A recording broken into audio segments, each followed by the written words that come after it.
Soon, the car pulled up to the Convention and Exhibition Center. The center was a massive circular building with a domed roof. The outer ring was filled with shops selling flowers and exotic birds, with the main auction room located right in the middle. The Convention and Exhibition Center, built just last year, was magnificent and had a classic, antique feel. Charlie followed Warnia into a scenic glass elevator, and they rode it up to the 6th floor. As soon as the elevator doors opened, they stepped into a grand exhibition hall. Classical paintings hung on the walls all around them. This was the auction house. The auction stage up front was covered with a red carpet, and below it were plush sofa seating areas for the guests. Each table was stocked with imported wines and fresh fruit for them to enjoy. Compared to the last auction, it was clear that the collector's vault had really pulled out all the stops this time. Just renting and setting up the venue must have cost nearly $1 million. Warnia's reserved seats were right in the middle of the front row. As they were about to head over, they suddenly heard a commotion behind them. Charlie barely had time to turn his head before he was shoved from behind by a few people, forcing him to step aside. He frowned, watching as a group of people came storming through the entrance. A few bodyguards were clearing a path. "Owen Pierce is here too?" Warnia whispered, surprised, as she looked toward the crowd. The people getting pushed aside were all important guests for the auction, but right now, they were all fawning over a middle-aged man with a cold, arrogant expression. He was wearing a simple linen tunic, and everyone was looking at him with extreme respect. Charlie took a look and remarked, "So that's Owen Pierce. He's certainly making an entrance." Owen Pierce, surrounded by the adoring crowd, walked forward. He pulled out a glowing triangle charm and handed it to the businessman who was praising him the most. He said with an air of indifference, "It seems our meeting was fate. Take this peace symbol. It's a gift. It will keep you safe and prosperous." "Thank you, Mr. Pierce."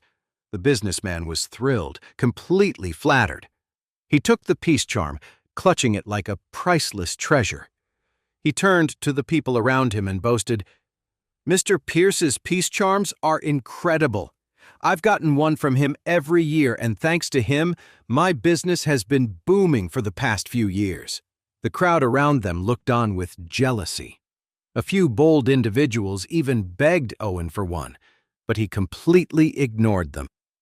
The assistant next to Owen scoffed and announced to the crowd, "Do you really think you can just get one of Mr. Pierce's good luck charms for the asking?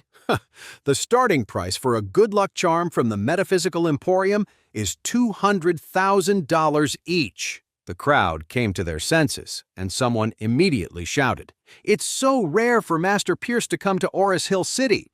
I'll pay $200,000 for a peace charm. Please, Master Pierce, sell one to me. I want to buy one too.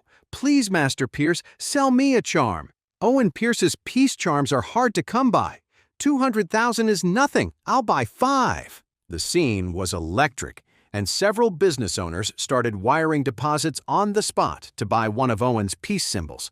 "Line up, one by one." The assistant impatiently started taking their names, and the whole place was buzzing. Charlie couldn't help but mutter, "What kind of peace charm is so expensive?" "It's too easy to make money." His voice wasn't loud, but Owen suddenly snapped his head up and stared at him, his brows furrowed. Owen pushed through the crowd and strode over to Charlie. He sized him up and said, "Hey, you. From the sound of it, you have a problem with my good luck charm." Charlie said lightly, "I just don't think it's worth that much money." Someone in the crowd immediately yelled, "What do you know? Mr. Pierce's peace charm is a steal at $200,000. That's right. Some people would gladly pay $2 million for one. You bum. You probably can't even afford the $2 peace charm from the chapel." Owen looked at Charlie, snorted, and said, "You should learn to think before you open your mouth. It's best not to talk about things you don't understand." After saying his piece, Owen curled his lip in disdain and walked into the exhibition hall. Charlie's expression remained neutral. He didn't give Owen a second glance. Warnia, standing beside them, said with a bit of embarrassment, "Mr. Charlie, don't mind him. Owen Pierce can have a bit of an ego." Charlie just shook his head, unfazed. "Let's go in," he said to Warnia. The guests filed into the venue one by one. The host for the event was Terry Castillo, the owner of the Collector's Vault. After a few standard opening remarks, the auction officially began. Because the last auction was canceled unexpectedly, there were far more items up for bid this time, and the number of guests had doubled. The first item was wheeled onto the stage on a cart by two hostesses. It was an antique copper incense burner. A fragrant white smoke curled from its top. The auctioneer began his introduction. "This is the ornate silver censer from the Thompson era. It was one of the treasures given to the renowned painter and artist Felix Dunn by the emperor himself. The 2 boxes of ambergris it uses were made exclusively for the royal crest estates and forbidden for commoners. Moreover, the technique for making it has been lost to time. The scent is invigorating and has a subtle, uplifting effect." After speaking, he signaled for an assistant to light the incense. A hostess carefully scooped out a pinch of incense with a silver spoon and lit it.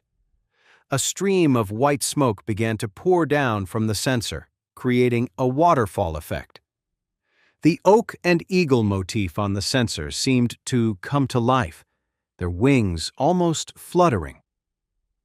A faint, pleasant scent immediately filled the auction hall. The smell was refreshing, and everyone felt a sense of calm wash over them. Charlie nodded. "That's definitely real ambergris. It's processed from sperm whales. You basically can't buy handmade incense like this anymore."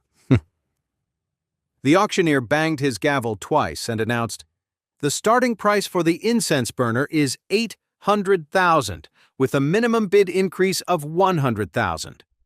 This incense burner was exquisitely crafted and had significant collection value.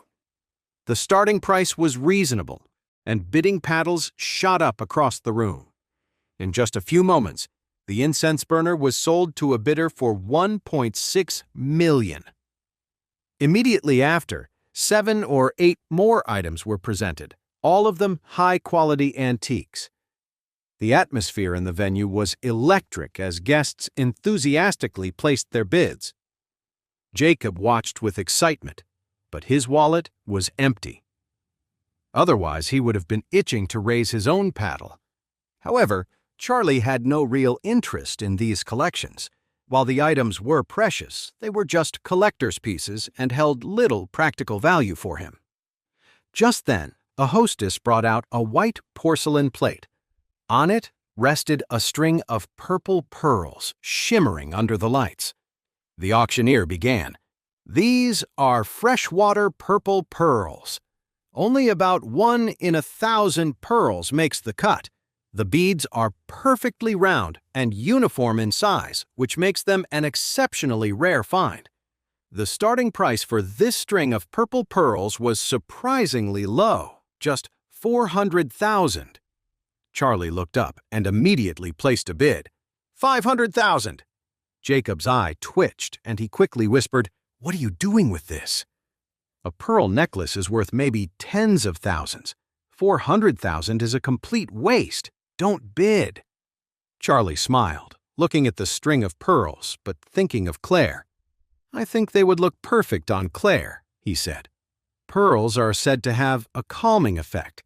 She's been under a lot of pressure lately and hasn't been sleeping well."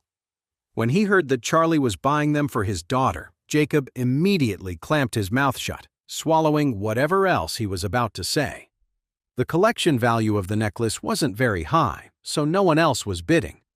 Just as the auctioneer was about to make the final call, a voice suddenly rang out. $600,000! Charlie turned his head, looking for the source of the voice. He saw Stephen from the Knox family leaning out from the side with a sneer on his face. He looked directly at Charlie and said, "Sorry, I've taken a liking to this necklace too." Charlie couldn't help but frown. What was he doing here? Wasn't he grounded by Christian Knox? Stephen had been having a miserable few days. After getting into trouble, his uncle had given him a serious talking to and grounded him.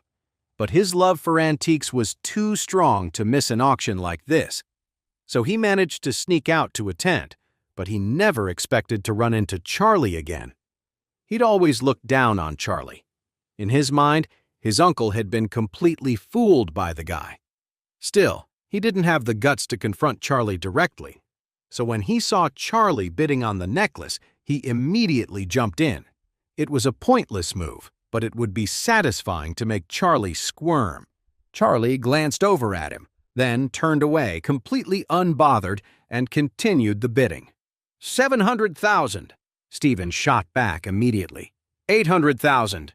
Jacob couldn't take it anymore. He leaned over and said quickly, "Charlie, let's just drop it. Forget it. Don't get into a bidding war." Charlie just smiled faintly. "Just watch," he said. "I'm just messing with him." With that, he raised his hand high. 8 million! The entire room went silent, completely stunned. The bid was at 800,000, and he just jumped it to 8 million? What was wrong with him? Stephen was floored. Damn, he thought. This guy doesn't play by the rules. The bid was at 800,000. He was supposed to say 900,000, maybe a million, tops. What was this 8 million nonsense? Did he have money to burn, or was he just brain dead? Charlie raised his eyebrows at Stephen and smiled. "Stephen Knox, your turn." Stephen scoffed. "You think I'm crazy, buying that piece of junk for 8 million? Forget it. It's all yours." Even though he was humiliated, Stephen wasn't stupid enough to bid 8 million. The necklace was worth 700,000 at most. If he actually spent over 8 million on it, his family would kill him when he got home. That's not how you spend money. Charlie stared at Stephen and said with a smirk, "Giving up so soon, Stephen? I guess you don't have what it takes."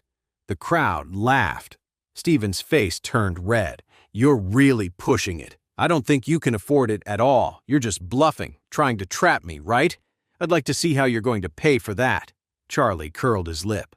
"If you can't afford it, just say so. Why make a big speech about it?" Just then, the auctioneer brought down the gavel. 8 million. Sold! Congratulations to Mr. Charlie. After that, a hostess came over to Charlie with a wireless card reader and said, "Mr. Charlie, we can take your payment now." All eyes were on Charlie. Stephen sneered. "Let's see you swipe that card, Charlie. You really have 8 million?" The others were curious too. Was Charlie just putting on a crazy act, or could he actually come up with that much money? Charlie just smiled faintly, took out Christian Knox's premium card and swiped it. The machine beeped. The premium card didn't even require a password. Payment successful. The hostess handed the receipt to Charlie and said respectfully, "Mr. Charlie, the treasures you've purchased will be delivered to you before the auction is over." "Good." Charlie nodded. The crowd was shocked. So he really was rich. Buying a necklace worth 700,000 for 8 million. This guy had some serious guts.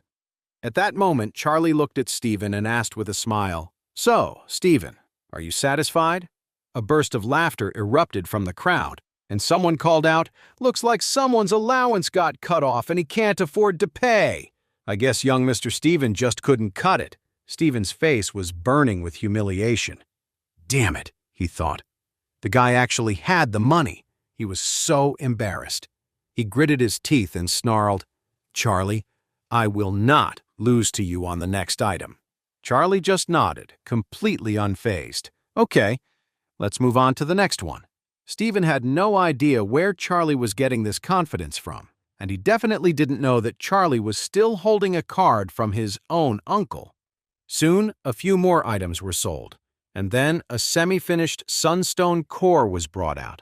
Half of this crystal core was still encased in rock, proof that it was completely natural, and the starting price was 800,000.